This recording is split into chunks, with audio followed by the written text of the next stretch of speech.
justo para hablar sobre esta situación que se está dando con el Cártel Jalisco Nueva Generación, porque lo hemos visto a través de esta semana, en donde se detiene a la esposa del Mencho, donde tiene un recrudecimiento de la ofensiva que está lanzando esta organización criminal en Michoacán y también en Zacatecas. Bueno, pues me enlazo con Javier Oliva, especialista en temas de seguridad, amigo de este espacio. ¿Cómo te va, Javier? Buenas noches. ¿Qué tal, Víctor Hugo? Buenas noches, gracias por el espacio y saludos al equipo ahí en el estudio. Javier, vamos directo porque ¿cómo podemos entender en el marco de la política de no confrontación que ha tenido o que ha marcado este sexenio por parte del presidente Andrés Manuel López Obrador la detención de la esposa del Mencho? ¿Cómo lo interpretas tú que se haya llegado a una detención directa, íntima, vamos a decirlo así, de la pareja del líder del CJNG? Bueno, lo primero es que hay que recordar que ella ya se encontraba sujeta a un proceso judicial penal desde el 2018 y la falta de esta lideresa del crimen organizado es que simplemente dejó de ir a firmar el libro donde las personas que se encuentran bajo sujetos a procesos penales pues tienen que refrendar que se encuentran en la demarcación en donde se encuentra ubicado el penal y que no se han escapado. Esta señora dejó de ir a firmar, entonces su detención fue relativamente sencilla en el sentido de que no obstante este privilegio que estaba observando por haber procesado de alguna manera las acusaciones que tenía en su contra, simplemente dejó de ir a firmar. Entonces esto es muy importante tenerlo en consideración porque de cualquier manera se encontraba ubicada, fue detenida hasta donde se sabe en términos de la información divulgada en los medios, fue detenida en una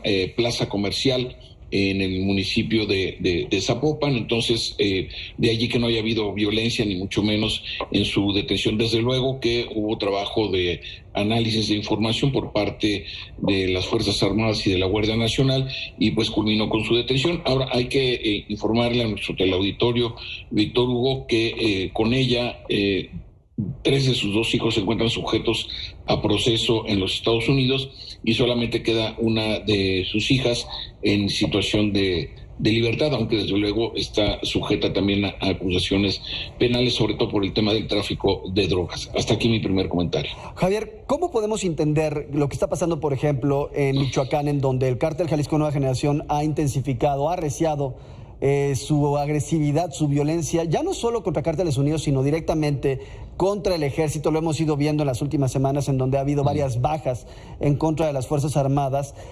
¿Podríamos entender que quizás se está colmando la paciencia del gobierno federal por parte de esta organización criminal? Bueno, hay que señalar que desafortunadamente es una inercia que está instalada desde hace varios años, Víctor Hugo, que cuando hay cambio de autoridades, es decir, después de procesos electorales, tanto en el caso de Michoacán, como en otros estados de la República, se ha recrudecido la violencia justamente ante el escenario de cambio de autoridades. Entonces esto, tanto a nivel municipal como a nivel estatal, y que pues obviamente buscan a través de estos actos agresivos e intimidatorios ampliar sus círculos de impunidad. En el caso de Zacatecas es exactamente igual, hay cambio de gobernador y cambio de presidencias municipales y observamos esta proclividad. Ahora, esto desde luego no debiera ser algo que deba tolerarse, pero también es una variable de análisis que podemos encontrar. En ese sentido, es importante el trabajo que puedan hacer las autoridades locales y federales desde la perspectiva de seguridad pública, pues tendremos elecciones en estados donde pues lamentablemente hay una presencia importante de las actividades delictivas, como son los estados de Tamaulipas, Durango, por supuesto, en donde pues este tipo de acciones deberán ser previstas y contenidas.